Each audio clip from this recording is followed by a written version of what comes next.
السلام عليكم ورحمة الله وبركاته، أهلا بكم في خبر جديد وعاجل من وزير التربية والتعليم.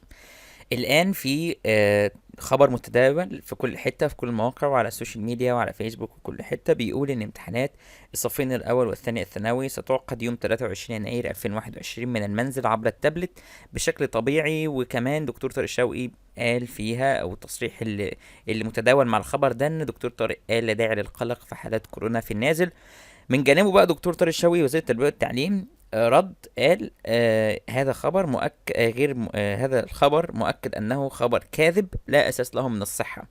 كمان حذر وزير التربية والتعليم في تصريحات له عبر جروبات ائتلاف معلمي الشرقية عبر تطبيق واتساب من الانسياق وراء الشائعات التي يتم تداولها بين الحين والآخر بشكل غير رسمي عبر صفحات غير رسمية أو وسائل التواصل الاجتماعي بهدف إثارة الجدل.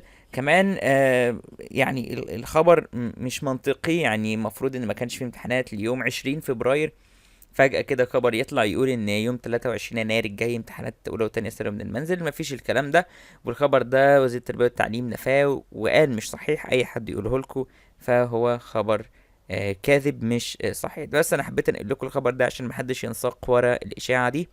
وامتحاناتكم لسه ما اتحددتش من المنزل ولا من البيت ولا من المدرسة ولا من اي حتة، يعني الا آه يعني الاقوال اللي بتقول انها من المنزل، ولكن بعد يوم 20 فبراير طبعا لسه هنشوف الكلام ده اللي هيحصل وقتها ربنا يحلها. بس ده كان كل حاجة، نشوفكم في فيديوهات جديدة ان شاء الله، والسلام عليكم ورحمة الله وبركاته.